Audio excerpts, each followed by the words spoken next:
have a super exciting guest on, Andrea from Hot Mess IVF Mom. She has over 150,000 followers on TikTok, over 20,000 on Instagram. She is a Latina IVF mama and womanhood advocate. She's gone through recurrent loss. And we're just so excited just to hear your whole entire journey and just everything you're doing for all the women and just advocating in this space. So thanks for being here. Thanks for having me. I guess let's do this. Let's get started. I was, oof. When did you, so when you and your husband met, did you immediately, like, were you one of those people that were like, I want to be a mom for sure, or it was something that slowly came on for you guys? When my husband and I met, we were living in Utah. We got married. I'm not from there, but he is. And yes, we are Mormons. So imagine the pressure to grow a family and have gazillions of kids. And we got pregnant right away, which is like amazing. I was like, okay, we got married, did the thing, and I got pregnant literally a month after we got married. And then fast forward a few months, I had my ultrasound. It was for my 12-week appointment. I was so excited. I was like, I'm in the clear. Everything should be okay. And I was ready to announce to everybody. And that's when we were diagnosed with a miscarriage. Oh. And I didn't understand because I see baby on the screen. And the radiologist was like, oh, looks like your baby gave up on you. I never forgot that. That was a terrible thing to say. And he knew it was a terrible thing to say. He was like, I'm so sorry. I'm going to get my nurse. I'm so bad at this. So he got his nurse. She came in with chocolate, which is very random, but okay.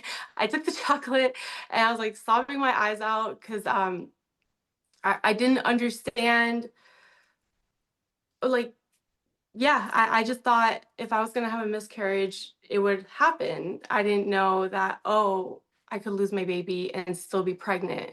So fast forward, a couple of days, we had this DNC scheduled. The day before the DNC, I start having a lot of pain and, looks like my body's trying to do what it needed to do.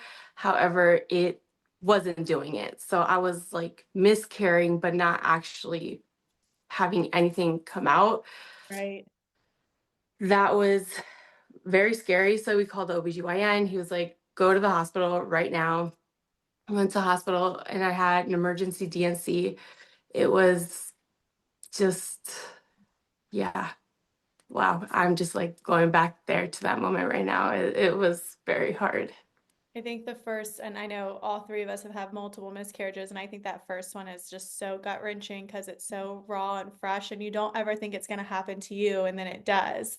Yeah, and a DNC is just such a like invasive procedure too. Yeah. No idea what to expect, especially that first one. Like you just don't know anything about it at this point. Yeah. Yeah, Scary. I had no idea. And in total, just to skip forward just a little bit, I had 5 DNCs and each one I would say was kind of different experience. It's not the same for everybody or every single time. Wow. Goodness. Wow. So you have your DNC and if you don't mind me asking, so you get to your 12-week appointment, was that your first ultrasound or you had scans before? Or I know every state's very different and they do their first scan at different like times. Yeah, we had an early ultrasound. Oof, I think at like week 5, maybe. We went to the ER just because I was feeling like pushing pains. Yeah. And I think I was spotting a little bit. So I went, but they're like, everything's okay, everything's fine, there's a heartbeat. So we did get that one ultrasound. They didn't print out anything, so I didn't have anything to keep.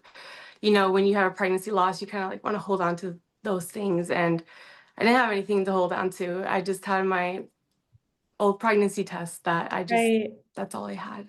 Yeah. Right. Oh, I'm so sorry for your loss. And I know that your journey is really long and really, really heavy in loss. Your husband and you after your first loss, what kind of was like your game plan? Were you gonna like grieve this pregnancy or like we want to try immediately again? Well, my husband didn't want to have children right away, actually. So I forgot to mention that part. When I found out I was pregnant the first time, my husband was like, "What? How?" I was like, "Do they not have sex ed in Utah?" Or like, I was so confused. I was like, "What do you mean how?" And I just didn't think it would happen so fast. I was like, "Well, it did."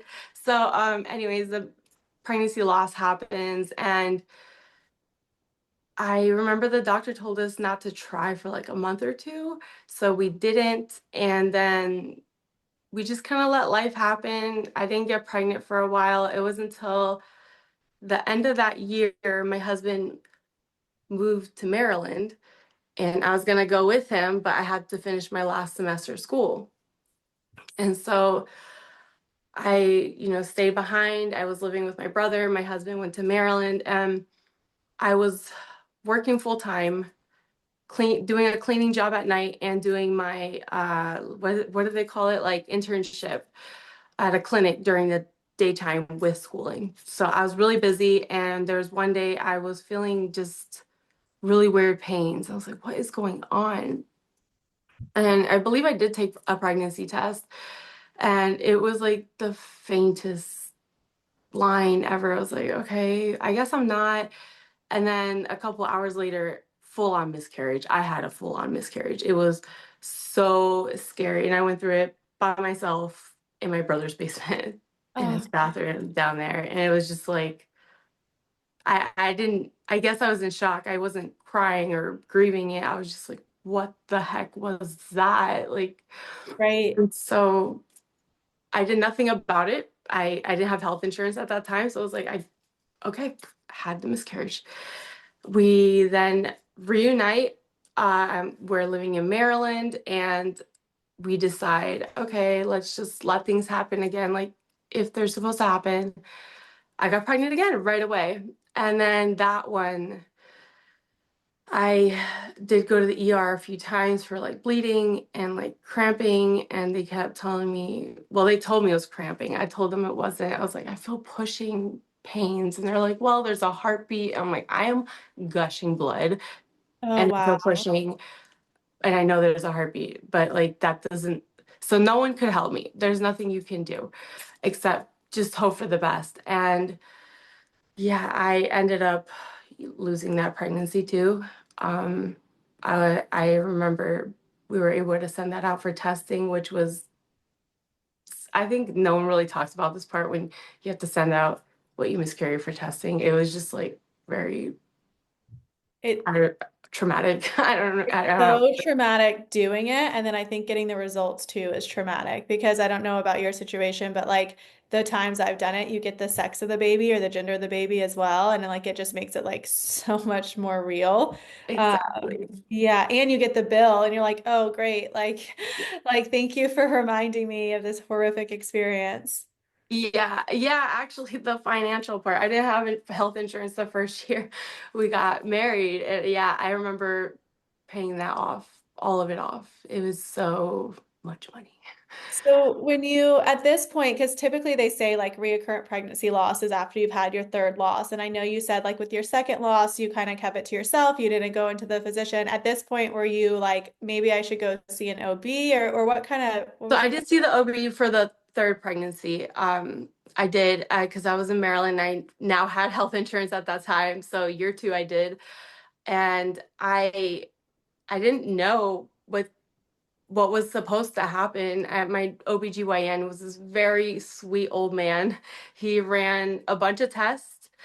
He was like, I don't know. And I had another pregnancy loss with him after that one very early on. And he was like, you know what? You're going to want to go to to the fertility clinic. I was like, why? Like, I can't get pregnant. What are you talking about?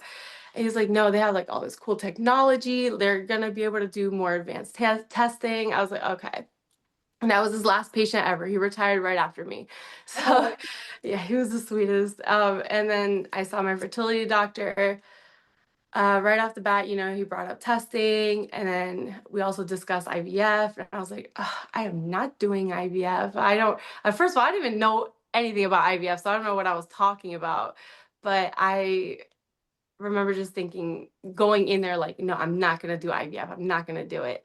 And so we did a bunch of testing, everything you can think of, all the panels, and nothing really indicated an issue with both my husband and I, because that's how testing should go, testing both partners. And so, yeah, nothing really. And we just kept trying on our own. kept miscarrying, and I found myself back at the fertility clinic after 8 losses. Yeah, it was 8 pregnancy losses. I went back. That And is so tough. And like, I feel like you and I have a similar situation where we get pretty much anytime we try, we can get pregnant. Like, I don't know if that's the case for you guys, but like we're trying and we're getting pregnant within a month or two. But we don't ever make it like past the 8 week mark. And we also have no diagnosis. So it's like, why would we spend $30,000 on IVF? Because we know we can get pregnant. So it is just like this massive barrier of like wanting to take that next step. But then you go through, I mean, I went through 5 before I moved into IVF. Like going through 8, you're so exhausted. And at one point, you're like, insanity is just doing the same thing over and over again. We have to try something different. exactly. I call it the recurrent curse. Like it just feels like a curse. Like I'm able to get pregnant and you take it from me. Like I can't keep Yeah. it. It's terrible. Um, yeah. And there's a lot of stuff that happens, when it comes to pregnancy loss that I do my best to advocate for. And that is like, having time to heal. I had to get back to work and deal with work. And it it was really hard going back to real life, just very quickly having no time to grieve because, you know, the USA benefits don't really see pregnancy loss as like bereavement or something that you should really support or give time off for. And I worked in healthcare, so I had to get my butt back to work. And I remember for one of my pregnancy losses, I went back to work. It was, I lost the baby at 12 weeks again. I think it was my fifth or sixth, maybe my sixth loss. And the first patient we saw, I worked in dermatology, mind you.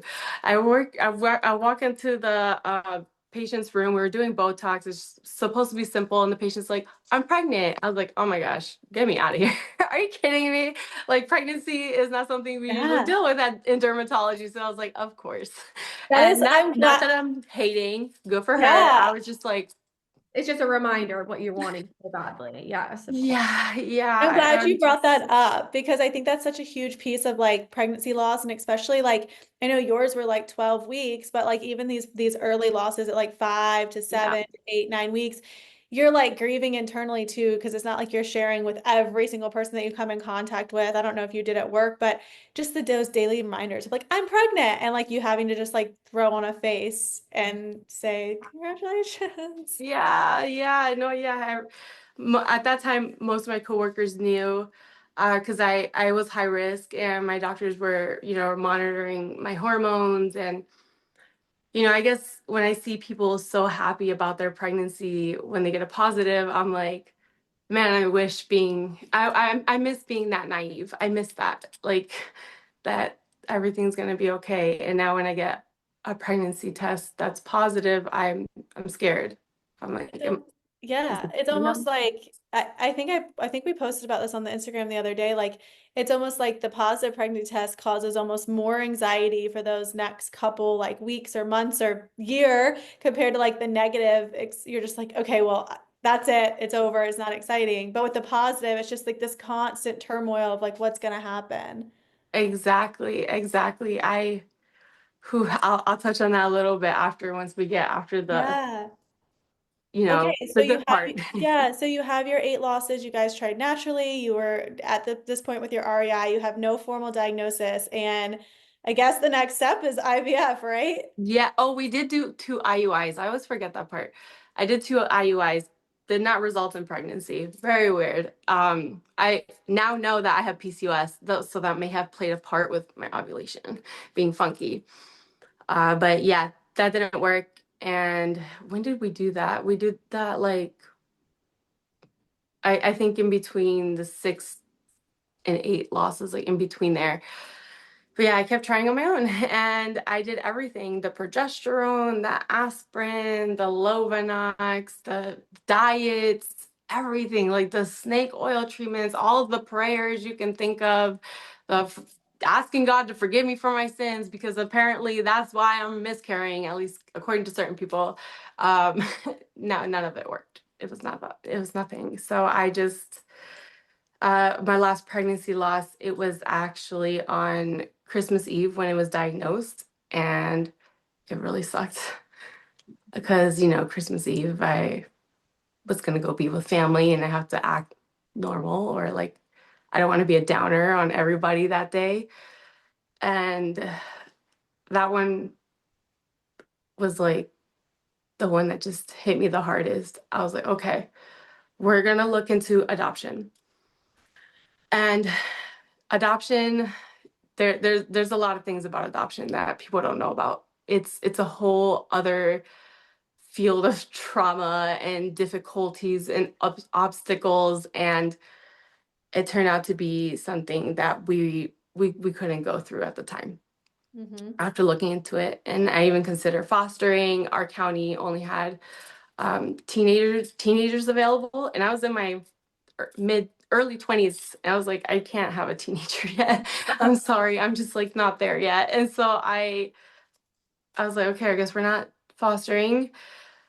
And so next option, we looked into surrogacy. My friend was willing to be a surrogate for us. I was like, okay, because everyone's always doing that. Like, oh, I'll be your surrogate. Those I'll carry your baby until you start the process. And it's like, oh crap, like this is not what Yeah. people think.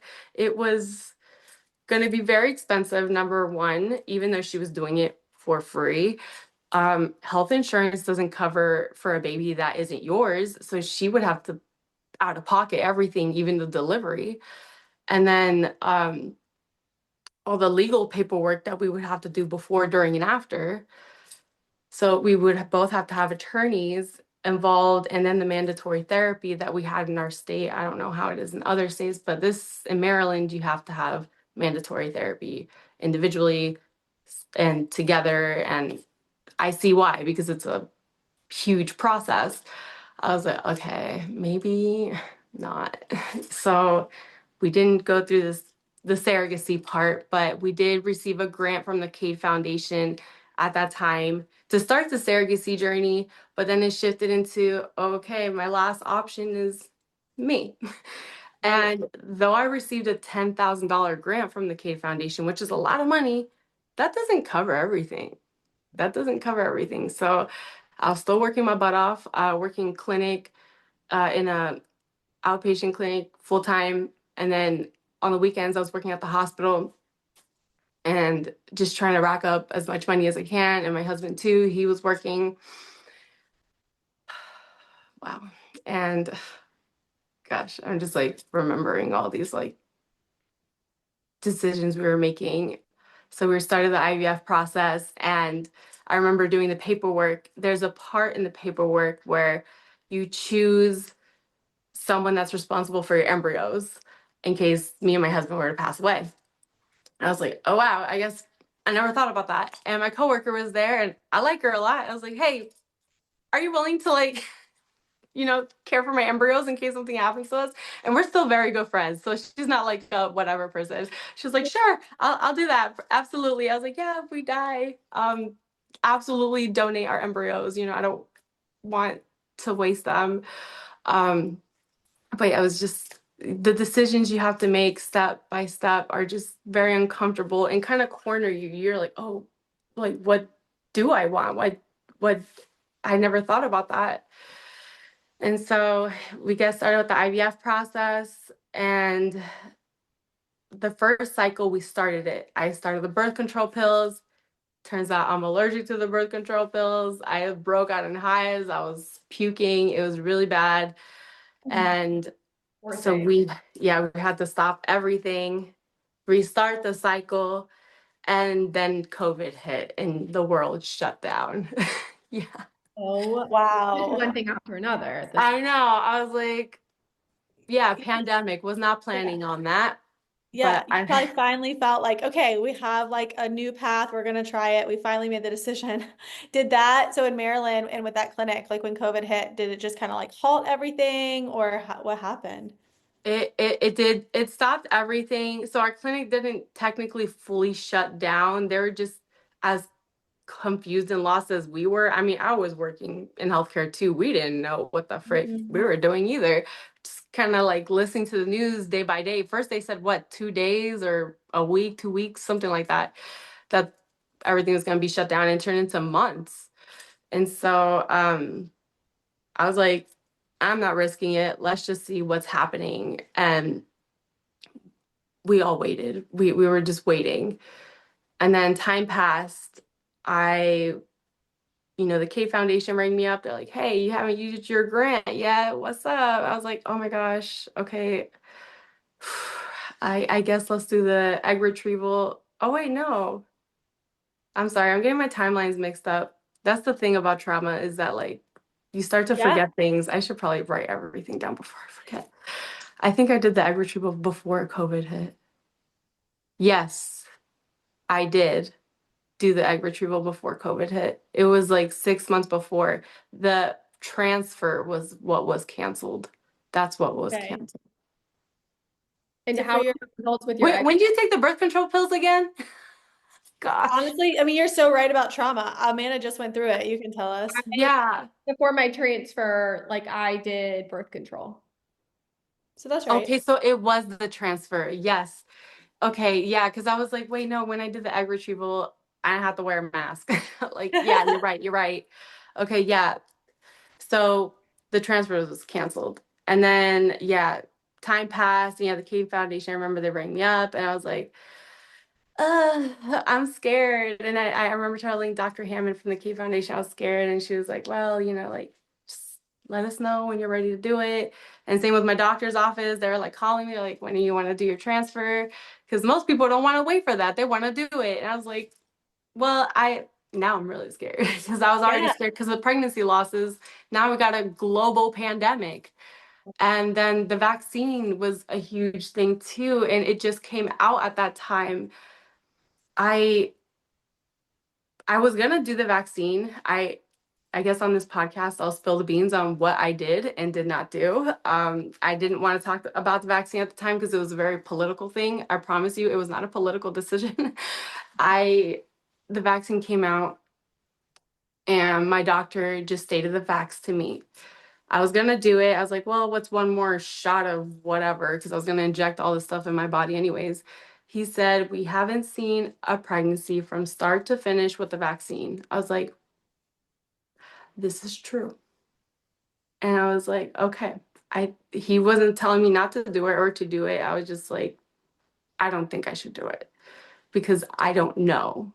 And it's I, just one more thing. It's just one more factor of like, why am I losing these pregnancies? And it's just one more thing that could have caused that. I totally understand. My journey was yeah. from 2020 to now. So yeah, we were all in that time frame. Do you mind us asking how many embryos you got from your egg retrieval? So we got 10 embryos, which freaked me out at first. I was like, oh my gosh, what are we going to do with all these embryos? But we lost two through the PGS testing. They were just abnormal, not abnormal. I guess they just weren't viable. Well, They're- okay, hold on, question. So women with PCOS tend to get a lot of embryos. Is Yeah, I that, had a lot of eggs retrieved because that's just I gonna have a ask. high AMH. Yeah. Yeah. So did you know before the egg retrieval that you had PCOS and like were you kind of expecting? No, No, you I still didn't didn't even know I know. had a high AMH. I didn't even know what that was. I didn't know. You just I went through the was process. I had no idea till after way later. My doctor was looking through my records. She was like, "Oh, well, with the beard and like the weight and your high MH in your previous history, yeah, I could see you have PCOS." I was like, "I have a high what?" And she's like, "Yeah, that means you got lots of eggs." I was like, "Well, thinking back to IVF now, that's why I had so many eggs retrieved." Um, Wild that they like didn't catch that though, like during the like before the egg retrieval and all that. Right. that would Crazy. have been nice because when I woke up from the egg retrieval, I was like, "Oh, how many eggs did we get?" They said 24. I was like, Like not what? not that I'm not grateful. I was just like, oh my gosh, like that's a lot. Like how many embryos am I gonna get? And then they told me 10, but with the PGS testing, it went down to 8. I was like, okay. And they rank the embryos. So we used their strongest embryo. She is female. And I did ask for the gender because they were like, do you want to know? I was like, oh, I can know. I had no idea if I could know the gender now. Okay. And they're like, you don't want to wait? I was like, no, I've been waiting long enough. Like, I want to know. The surprise like stuff just out the window for me. For me, some people still, want the surprise. At that point, I didn't care anymore. I just wanted to know so that I could like cling on and like kind of feel more attached. Yeah. And that was a huge thing, is feeling attached, because I think I started to like detach from a lot of my pregnancy losses. Like, I know I deleted a video where I surprised my family on Christmas that I was pregnant. I deleted that. I didn't want to see any of it anymore. And I regret deleting it, because now I'm like, oh, I kind of wish I kept that. But my emotions were like, I don't want to see it. I don't want it. I don't want it. So when this happened, I was like, no, I want to know, and I want to hold on. And so, yeah, we transferred the embryo. Ooh, oh gosh, like, yeah, way, way later into COVID. It was like, it wasn't even a year after COVID. No, it wasn't even a year. It's within that first year, I think. And yeah, we transferred her. I was freaking out. Lots of emotions. I had to do it without my husband because of, you know, the protocols at the time. And all the women there were doing it by themselves. And I was like feeling for all of them. And so many emotions. And like, I cried with my nurse and with my doctor. It's like, okay, like, yes. Sorry, I'm gonna try not to cry because I did put mascara on. I don't want to cry. And we went home, and I remember my husband and I got into an argument. I know, my husband and I argue. Cringe. Yes, that's Well, why I'm hot mess IVF mom. We gotta keep it real here, guys. I was gonna ask you, I mean, like that had to take all that loss and decision making and like adoption. I mean, I heard you say a lot of it, but I mean, that had to take a toll on you and your partner, you and your husband. Oh I mean, yeah, yeah. was he Like, always on the same page or no? Like, no, we were not always on the same page. Sometimes he was ready to go and try again. Sometimes I was and he wasn't, and vice versa. He didn't want to adopt originally, and his feelings were valid. I guess we did a lot of therapy. Let's just say that. Yeah, because I remember him telling me, I don't want to adopt. I feel like I wouldn't have that same connection. And I remember thinking, oh, that's so terrible. Why would anyone feel that way? Because I didn't feel that way. And I was like, looking back now, everyone's feelings are valid and they're different. And you're not always going to be on the same page. And that's why you shouldn't tell people just adopt, just do IVF, you got to do what is best for you guys and your family. And it is also valid for him to want to experience seeing me pregnant and give birth. These are such natural things to desire. So it's like, yeah, I think the world or society tries to say, like, oh, here's this band-aid adoption. I'm like, if you want to adopt, you do you, boo. But like, yeah. we kind of still want that. We still want that experience, and that's not wrong to want either. You said Yeah. that really well. Yeah, I think, I mean, I think Amanda, you and Chris were always on the same page, but everything you said, Andrea, my husband and I, the same. He did not want to adopt. He wanted to keep trying. I mean, and it's hard, and you just have to work through that. And sometimes, especially when you like have tried to get pregnant so many times, like sometimes you are on the same page, and then the next pregnancy or next decision, you're like polar opposite. So I appreciate you sharing all of that. Yeah, yeah. And so yeah, the day of the transfer, my husband and I get in an argument. I think it was, I don't even remember what it was about. I remember he had a shoulder surgery, so he was still healing from that.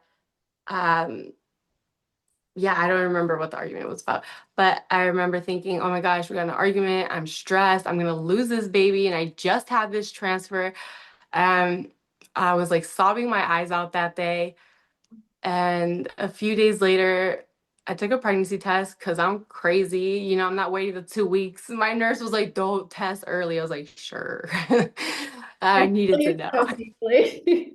Yeah, so I tested early. It was negative. I was like, oh my gosh, it didn't work. It's because I was stressed. I was upset. And then fast forward a few more days. I don't remember what DPO it was, but it came out the faintest positive. And I got a video of my husband looking at it. He's like, "Oh, it's just so faint." And I was like, "But it's there. It's there." And yeah, lo and behold, I was pregnant and it was happening. This was going down and everything seemed to be okay at first. I was on steroids, on prednisone to hopefully decrease any potential inflammation I might be having that's causing pregnancy losses. Because again, we don't know what's causing the pregnancy losses. That makes you a little crazy. Steroids are not fun. I don't wish that upon anyone. If you have to take that, I'm sorry. It also makes you gain weight really fast. And my face was so swollen like right away. And oh, I forgot to That's mention. hurting. I'm Huh? literally just thinking, like, you sweat so bad, like you have hot flashes. I like I'm on them right now. And so I keep waking up in the middle Oh. of the night at like 4 a.m., like drenched. It's not fun. Like, It's not. And then like when you're getting off of them, you have to like taper down because oh my gosh. And I was still throwing up with the steroids. I didn't know that steroids could help with puking. And they're like, "You're puking? That's so weird because you're on prednisone." I was like, "That's supposed to help." So I was scared to get off of it. I was like, "Oh no." Like It could be really so bad without. yeah. Yeah, because it was I think at week 10 or 12 is when we're tapering down. And yeah, it got worse. It was so bad. The puking was so bad. I was absolutely miserable.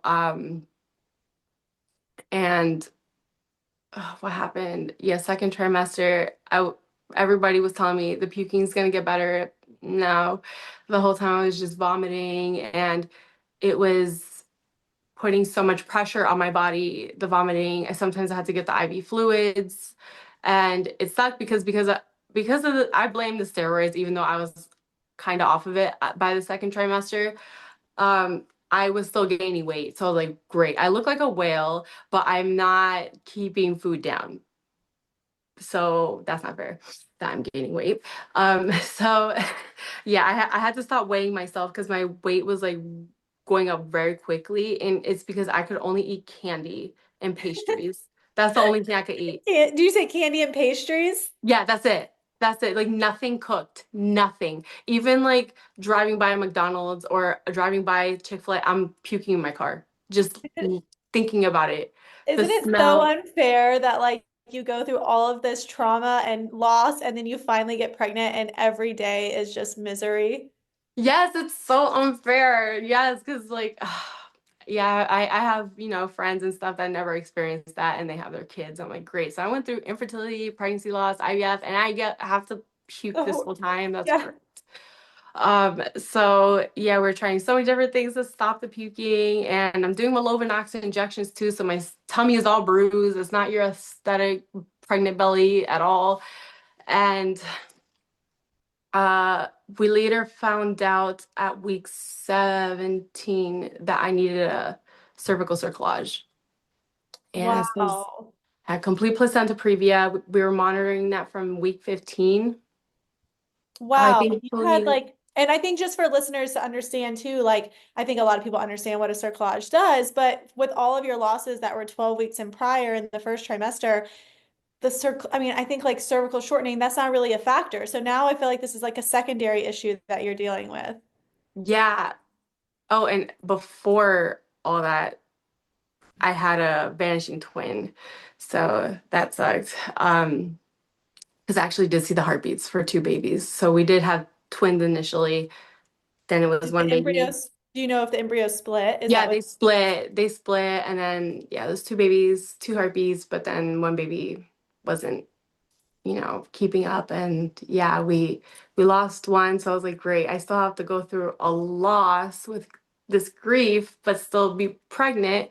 And I remember getting hate for that online. Some people were like, "Oh, be grateful." I'm like, I still lost one. I can be sad for that. Okay, let me be sad. 100%.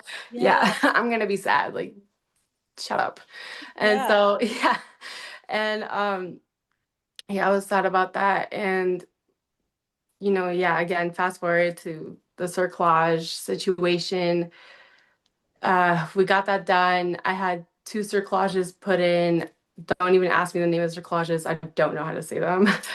But yeah, closed up my cervix. I was monitored every single week for the rest of pregnancy.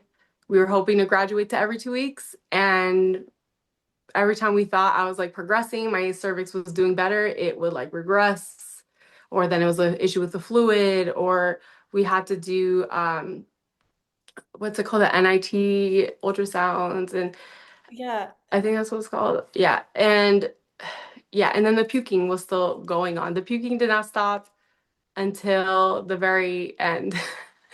So I made it to week 37. I did go to labor and delivery a few times for a few scares because I did have bleeding episodes. And when you have bleeding and pregnancy, always check it out. It does not hurt to check it out. Call your doctor, be reassured. I much rather be, safe than sorry. But thankfully, everything was okay.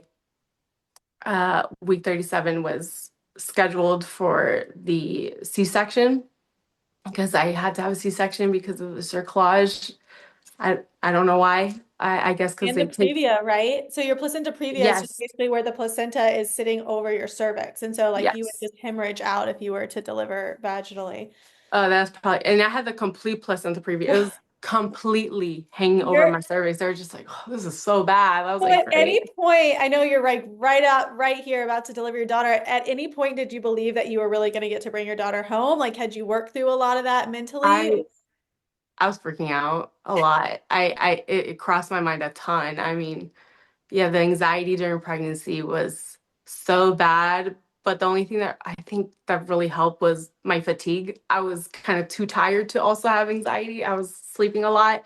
I lost my job after my cerclage. I guess I was probably a liability that they didn't want to deal with. So that sucked. I lost my job that I loved very much. I had to be on bed rest.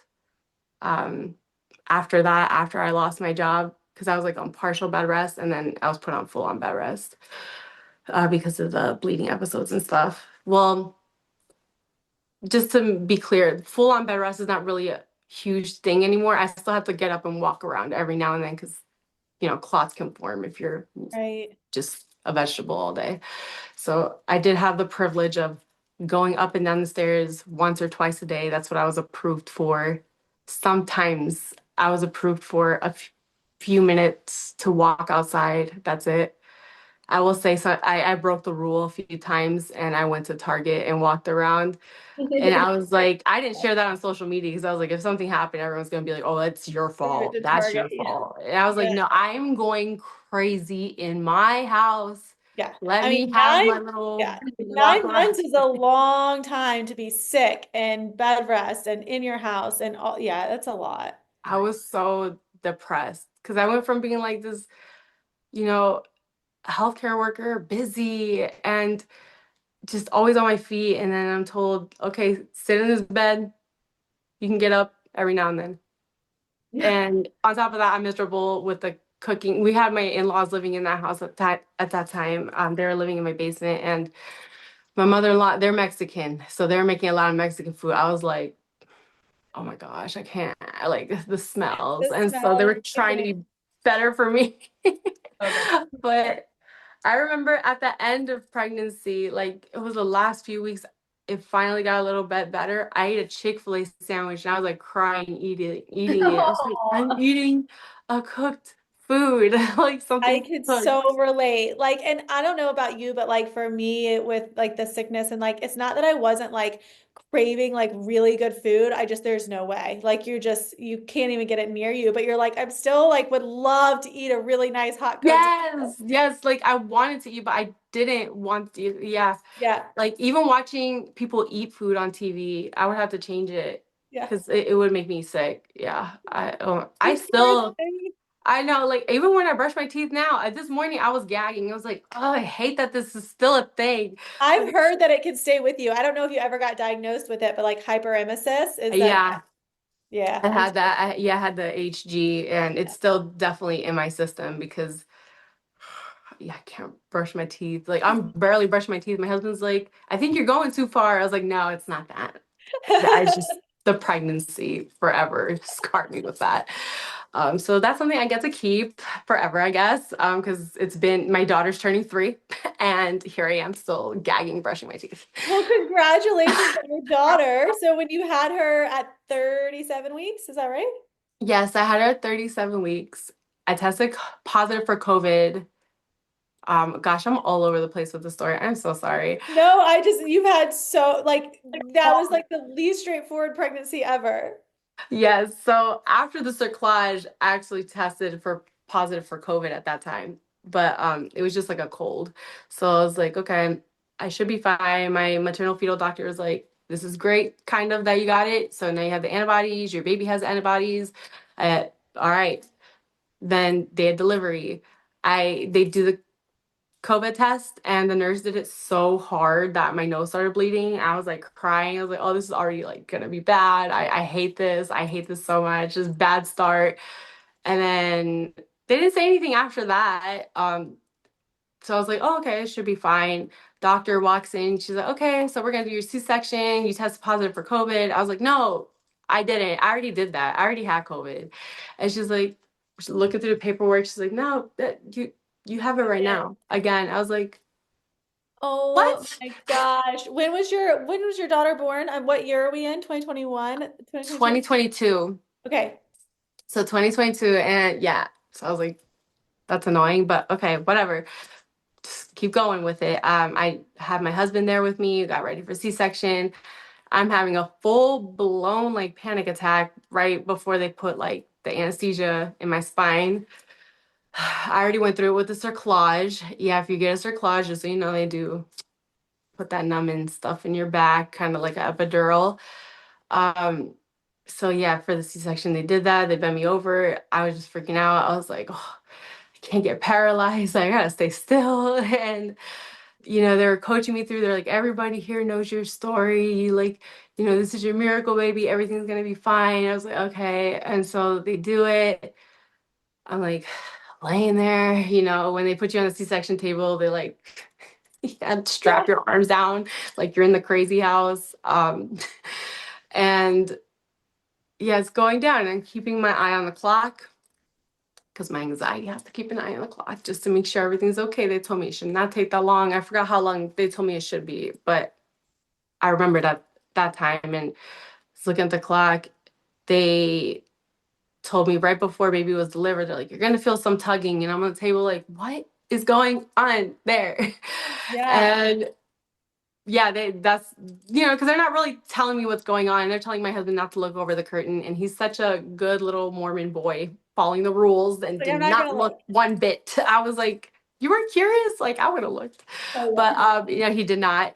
And so we were both just like, okay, like it's taking a little longer than we thought. And then they show baby. She, is the best. They show her over the curtain. Like I wish there was a picture of that moment or a video or something. They told us no photos or videos, which I hate that. But they showed her. We heard her cries. We are like, oh, this is the best moment ever. It's like that's a core memory. Like I will remember Mhm. forever. And they take her away to get her cleaned up or whatever they're doing, I guess checking on her vitals and stuff before they give her to me. The nurse grabs my husband and is like, okay, come with me. We're gonna get baby and bring baby to mom.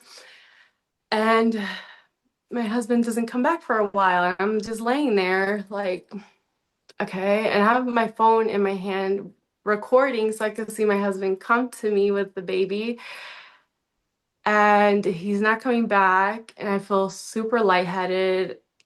I looked at the anesthesiologist. I was like, am I dying? Because I felt like I was dying. She didn't answer me. She just looked at me. I was like, cool, I might be dying right now. Okay. So I was like, I did have like a my life flash before my eyes kind of moment. And I dropped my phone that was recording that. And my husband comes back empty-handed. I was like, what is happening? And he said, and the nurse comes with him. They're like, yeah, so baby is just having some difficulty breathing. We're gonna have to take her to the NICU. I was like, okay, so they never gave her to me. They took her to the NICU. as they're wheeling me out, one of the nurses tells me that because I had COVID, I wouldn't be able to see her for up to a week, if she stayed in the NICU that long. And I was like, I couldn't talk anymore. I lost my ability to speak. I don't know if maybe it was a shock. I don't know. But I was just like crying and sobbing my eyes out. I was like, what the heck? Like, what is happening? And they take me to a room, I guess recovery, I don't know, a room. And the NICU nurse, God bless her soul, she is so sweet. She quickly, gets an iPad out and has the nurse in my room give me an iPad, and we like FaceTime with my baby. And it was hard watching her because she had like all these like tubes around her, and like it just looks, you don't want your baby to look like that when they're born. You want like the baby, the moment. And instead it looked like just, yeah, just scary. And I was just crying the whole time. I'm grateful that the nurse did that for us because we were able to see her.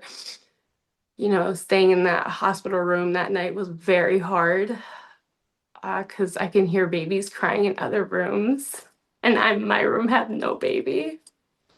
And they came to my room with a breast pump, and they're like, "Would you like to send milk to baby?" And I was like, at first, I was like, "No, I don't want to."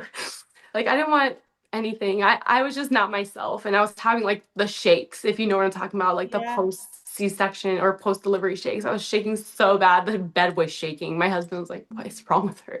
They're like, Yeah. "This is normal. This happens." And it wasn't until the doctor or the nurse was like, "Look, if you pump, it's gonna help you heal faster." I was like, "Give me that," because I was already feeling them, and they were like Yeah. pressing on my stomach and all that. I was like, "Give me that Yeah. pump." So I that motivated me enough to like pump milk, and I was like, "Oh, I did it!" Like I pumped some milk, like that was kind of cool, and that like helped me a little bit. So they took that to her, and it just made me sad that I couldn't see my daughter like drink her milk. Um, but yeah, at least, that. And I did get blood transfusions, because I lost a lot of blood during the C-section, and I was starting to feel a little better. They brought my daughter in 24 hours later. Turned out that she like swallowed fluid. And when they gave her to me, I thought it was going to be like this magical moment. And I felt nothing. And I was like, oh my gosh. And I didn't want to say anything to my husband or the nurses. I didn't want to seem like I was a bad mom already. Like, I was like, oh, what is happening? I knew that I had trauma. I was like, okay, this is definitely trauma related. I'm going through probably postpartum depression or something like that. I lied on the questionnaire because I was like, they're gonna take my baby. I'm so scared. And yeah, I just remember holding my baby most of that hospital stay and just feeling not attached to her. And that was horrible. It was just a horrible feeling. Um, Not only to talk about your birth trauma, but all of the loss trauma that you had before, it was probably just so hard to it like, made me feel so guilty. I was like, this is what I wanted so bad. And we're here, and I feel like this. Like, oh, that's like terrible. If it's not fair. And I felt like that for a while. I struggled with the postpartum depression a lot. Like, I was losing it. I felt like I was naked a lot of times with just like my bra and underwear holding my daughter a lot of times. I was just like forcing an attachment. Like, I have to feel, I have to feel. And um it's not even like I felt darkness. I just sometimes you feel numb. You feel nothing. And I'm like, oh. So yeah, it took time. I still had happy moments with my baby, obviously, and took pictures and videos. And, I wasn't totally honest sharing about that online because I didn't want to discourage other moms and or scare pregnant women. And I didn't want to also feel like I'm complaining too much because this is what I wanted.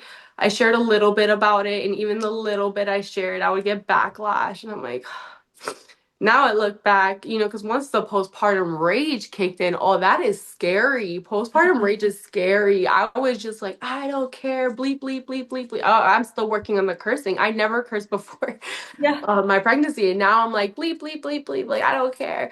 So yeah, I once the postpartum rage kicked in, I was like more open to sharing certain things. But yeah, I lost myself for a long time with that, and yes, it can happen to us women that go through infertility, IVF. It happens to us too. It doesn't discriminate. It happens. And so we have my daughter, and a year later, I was pregnant again by Wow. accident.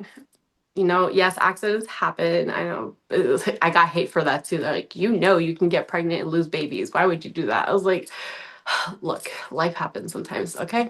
So I got pregnant. I did not know I was pregnant. I went in for a PCOS follow-up actually, because I just got diagnosed with that. And I told my doctor I was feeling pain, and she was like, what kind of pain? And thank God for her, because I always had doctors, not always, but most of the time had doctors that like would gaslight me and brush it off.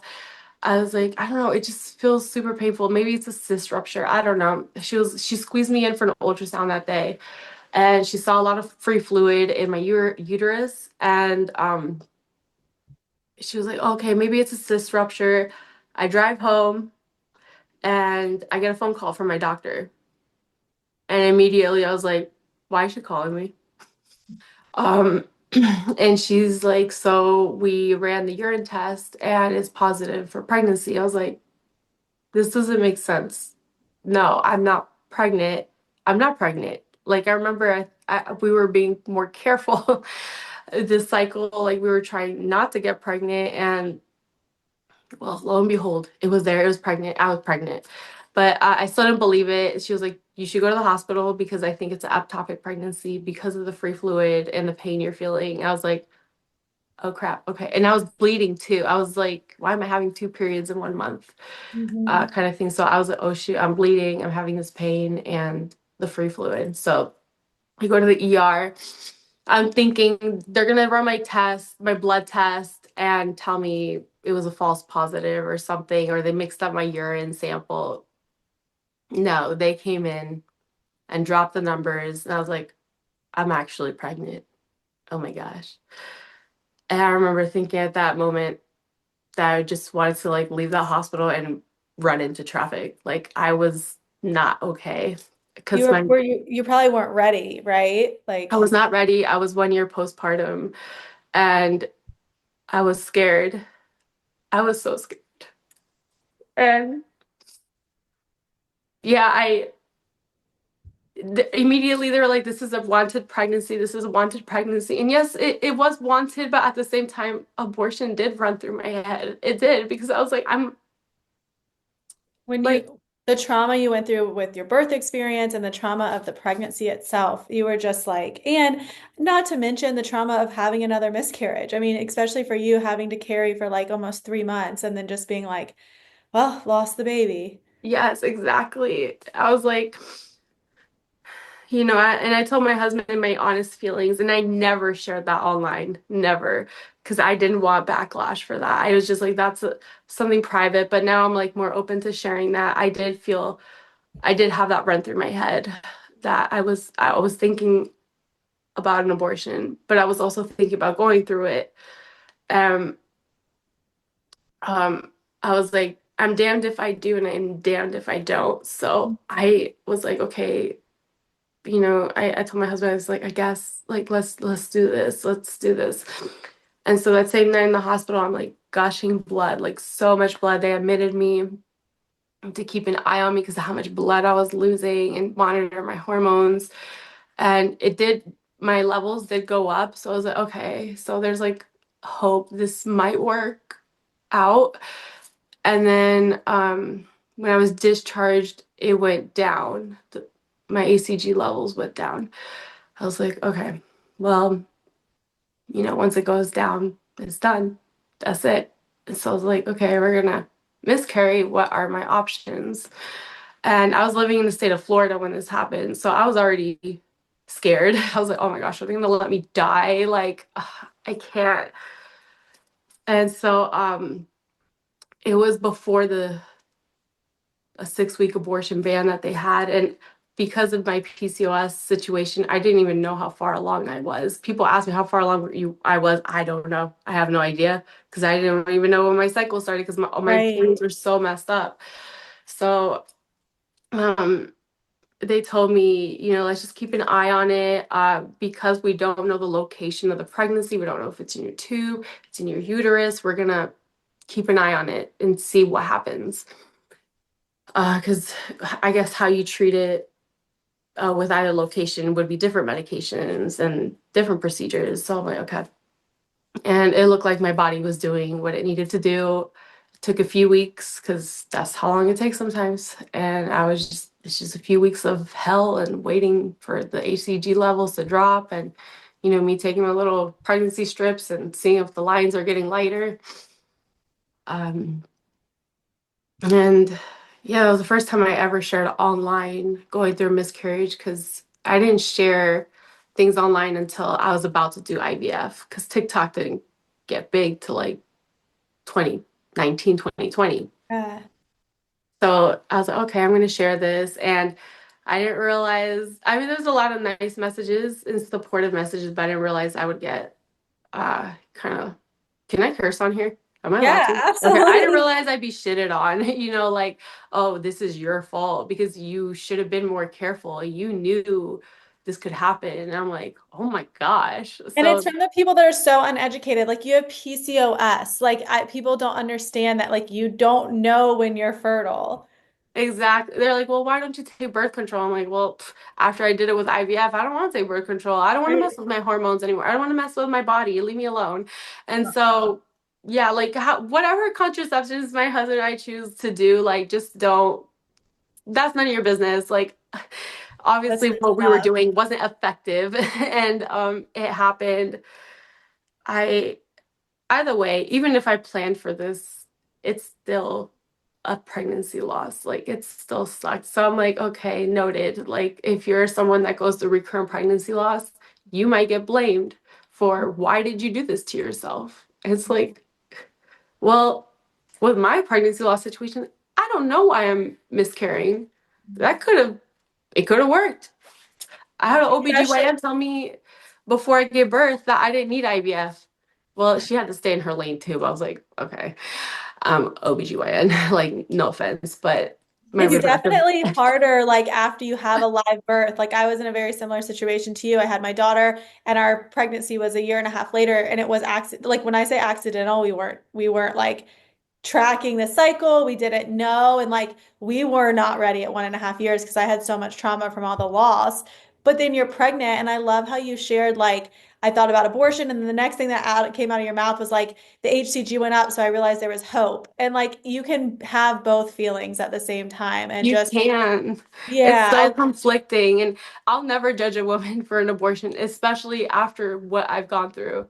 Like I used to be pro-life, and I'm like, oh no, like you imagine went if through this a lot. that was a pregnancy I wanted, and Mhm. I was barely hanging on. Yeah. I would never force a Emotionally woman and to go through that. physically. Yeah. Yeah. Yeah, no, I'll respect anyone's choice when it comes to that. And sorry, not sorry. If I get unfollowed for that. Okay. So be it. Yeah, I'm pro women's health. That's what I am. I'm pro women's health. And if a woman, their health, whether it's physical or mental, it should be prioritized. Because if I'm gonna kill myself, why would you make me stay pregnant? That's terrible. Because I did. I was very suicidal after giving birth, and it sucked because nobody wants to be suicidal. But here I am, just like barely hanging on, and just like, I mean, it got to the point that I did write the letters, and I was like, I can't do this anymore. Like I was just in such a dark space.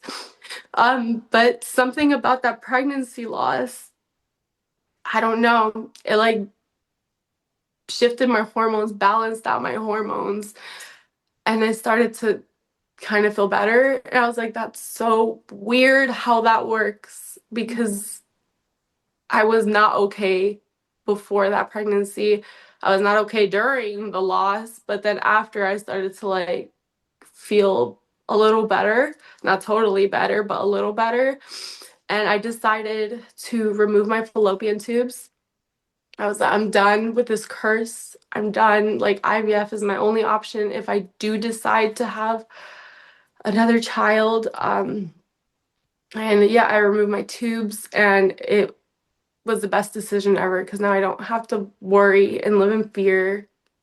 Even That's if, even after I removed my tubes, I kept taking pregnancy tests, and people were making fun of me. They're like, "She's such an idiot. Like, you can't get pregnant after you lose your tubes." I'm like, "Look, there's like a less than 1% chance, but like that's in my head. That's in yeah, my and head it's because an I'm traumatized." addiction. Yeah.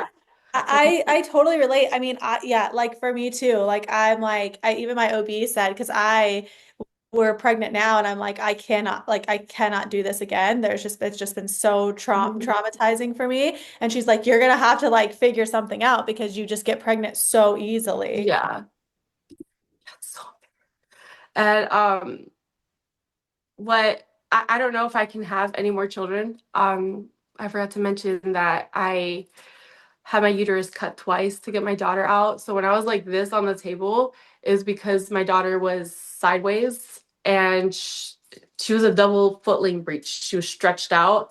I could not get her out. And so they had to cut my uterus twice. And then with the previous situation, I remember the doctor being like, that was as hard as it kind of gets. She had to bring in another surgeon to help control the bleeding, stop the bleeding. She was like, I barely saved your uterus. I was like, okay, well, at that moment when she was like, don't try again, I was like, oh, I'm done. I'm never doing this again. But um, I don't know. Depends on the day you ask me. Some days I'm like, I'm done. And then other days I'm like, I would love for my daughter to have a sibling. And do But you still have your embryos? I still have my embryos, but I'm at risk for placental abruption, Yeah. which is which sucks because I could go through a pregnancy and not have that happen, but the risk, and I'll have to get a cerclage again. I'll have to before the transfer, and I'll have to be high risk again, and it's like a lot to think about. So I'm like, are we gonna do that? I we talk about surrogacy, we're still having these hard conversations. Like people will say, "Oh, why is she still involved in the fertility world?" And I'm like, first of all, why would you hate on someone that's advocating? Come on, like you need. I will not turn my back on you guys. I'm still gonna advocate. Just it's okay. And I'm like, I still have infertility. I still have it. During my bilateral staphyloidectomy, I was diagnosed with endometriosis. I was like, well, I guess Wow. I'm not a hypochondriac. I'm actually in pain all the time. Wow. Um, yeah, so I'm like, I still have fertility issues, and that's what I've tried to like spread awareness about online is like, yeah, I got my baby, but she didn't cure my infertility. That's not how it works. I'm sure there's stories out there where women have infertility, my situation, and then they're able to conceive naturally and have a baby naturally after. But that's not my story. And sometimes it ends like that, Sometimes it ends with no baby. It just, you never know how this is gonna go. And infertility, it's like forever. And it's something I live with. It's not something that is all about me. Yes, I share a lot about that online, but I promise you, my real life, I'm not talking about that. Like Right, I'm not, right. I'm not. And like to your point, like it just changes who you are. Like you're like Amanda and I are still in this space too because it changed who we were as women, as people, how we like have empathy towards other people going through this situation. And even if it's not in our day to day, like you said, like it's a part of us. Exactly. And I I'm glad I shared because people that I didn't know in my own personal life were going through things like that. No one in my family's gone through it, but just distant people who knew me from high school were like, hey, I saw your story and I'm doing IVF, or I would like your advice. I just had a pregnancy loss, or I'm going through testing. And I'm like, of course, like I'll talk to you. And it's hard because I'm really bad at responding to messages. So if anyone's watching this, I'm so sorry if I don't respond right away. But I do my best to be like your fertility best friend. Like I try my best to do that and be there for people because I had no one to ask questions. And I didn't know anyone who did IVF. I didn't. And I'm Hispanic. Like we breed like we produce like bunnies. Like we're like popping out babies like crazy. And here I am. Well, It I took love 8 years to have my child. Wow. Wow. So Thank you so much for sharing everything. And people just want to link it again. So on Instagram, you're at Hot Mess IVF Mom. And is your TikTok's in your bio, but what's your TikTok? oh, it's the same thing. Hot mess IVF mom. There you go. Easy enough. Well, it sounds like you're super responsive. Like we'll be responsive to people as you find the time. I know I having will. I absolutely will. I'll do my best. And I just want people to know that, yeah, my heart is with them. And I feel you through all the ups and downs.